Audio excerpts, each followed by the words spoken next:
Good afternoon mga kabayan ko. Welcome to Easy Cooking with Irene sa Canada. Hindi ko alam kung may cooking today sa vlog na ito. Kami po ay magda-drive around lang. Happy Thanksgiving Canada. Okay? Para sa kaalaman ng iba, kasi hindi nila alam, ang Thanksgiving po ng Canada ay mas maaga kesa doon sa US. So, ngayon ang Thanksgiving namin, October 13. Tomorrow, October 14, ay walang pasok dito. Pero si husband, yung part-time niya meron. Sa hapon, wala siyang work. So, mag-drive around lang kami. Hindi kami makapag long drive talaga kasi medyo hika-hika ng konti. Okay? So, kahapon ay hindi po kami talaga lumabas. Nasa bahay lang kami. So, ngayon, konting drive around lang at magpapagas din ang asawa ko sa Costco mamaya. Okay? So, watch lang kayo.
Kaya yung meron doon ay no? Yun o doon. Ang ganda no nito. Parang kainan. Parang ano? Parang restaurant. Haunted.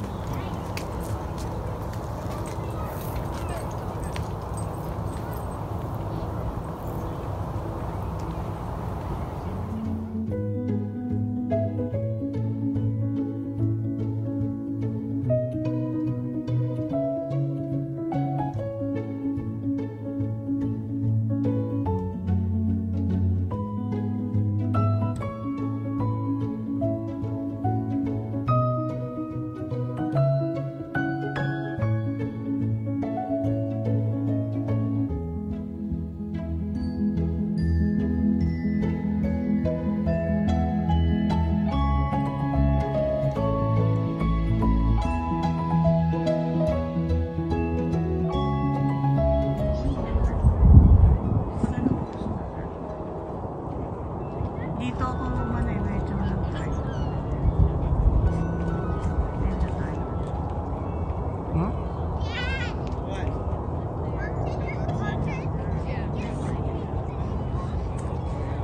Okay. Kukunin ko yan sa'yo.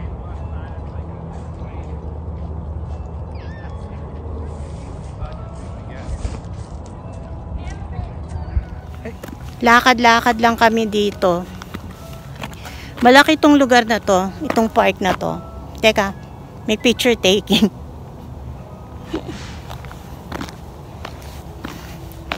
Masarap maglakad dito.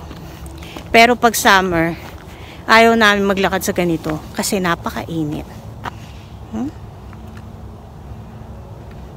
Meron ding restaurant.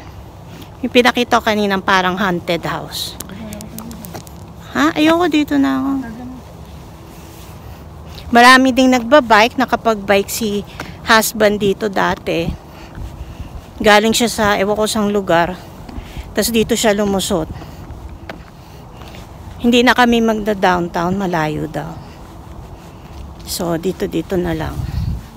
Bibili lang ako mamaya ng pork buto-buto kasi yung pangkaldereta ko na liempo ay na-fried ko kahapon.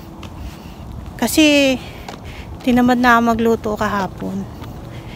Kaya nag-ano na lang ako, nag-fry. Tapos gusto niya yon kasi mahilig siya sa ganong ulam. Oh, ito ang ganda.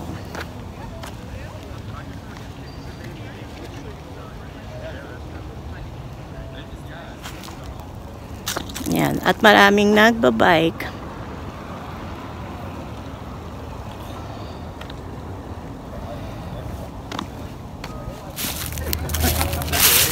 Yan. Fall kasi, ayan, naguhulugan na ang mga dahon.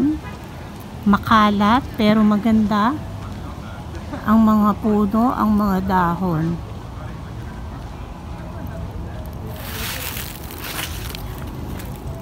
Papunta na kami ng parking.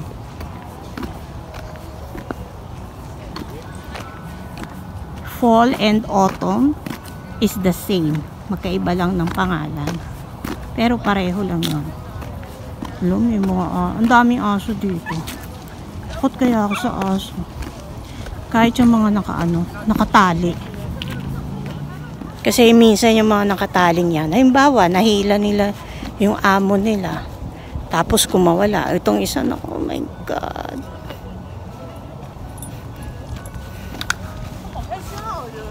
Takot ako. Tumatawid-tawid. Lalo na yung malalaking aso, takot ako. Pero meron namang iba. Cute naman. Yung parang maliit na Oh, pero ang maliit ha. Dati may aso yung pinsang ko. Si Dennis. Dinala sa Chihuahua yata yun. Bis-bis kayo tumakbo nun. Takot ako. Inahabol ako. Yan, malapit na kami. Yung aso hinihila. Yan, katulad niya, no? Diba? Laki ng aso. Yan. Takot ako sa ganyan. So, ito na kami sa parking.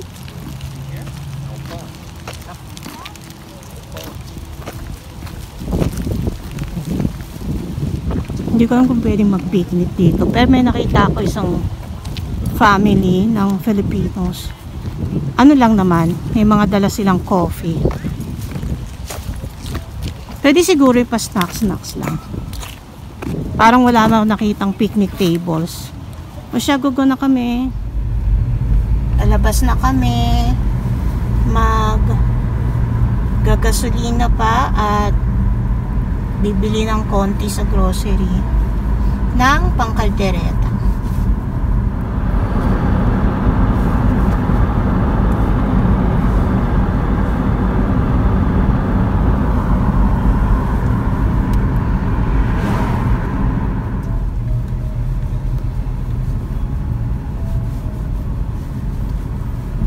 Ikutan mo lang. Park pa rin pala to ng park. Dito na merong nakita kami mga nagpipiknik.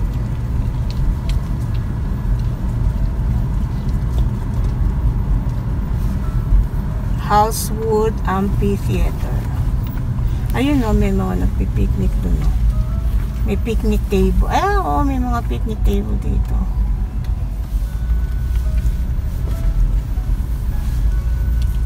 Ang daming picnic table. Tingnan natin. May washroom din.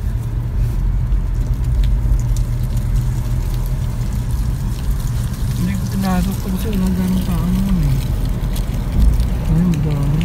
Yun, may mga nagpipiknik. Anong summer mo?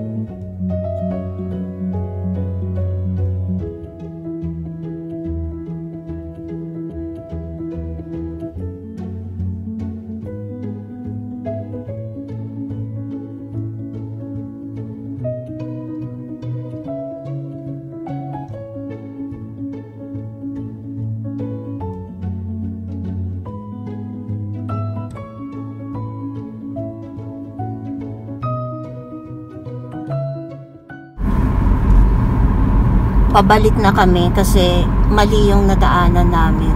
Sarado pala. So dito na lang kami uli dadaan. Ganda no, ganda ng lugar. Kasi ganda rin ng ano ng kalangitan.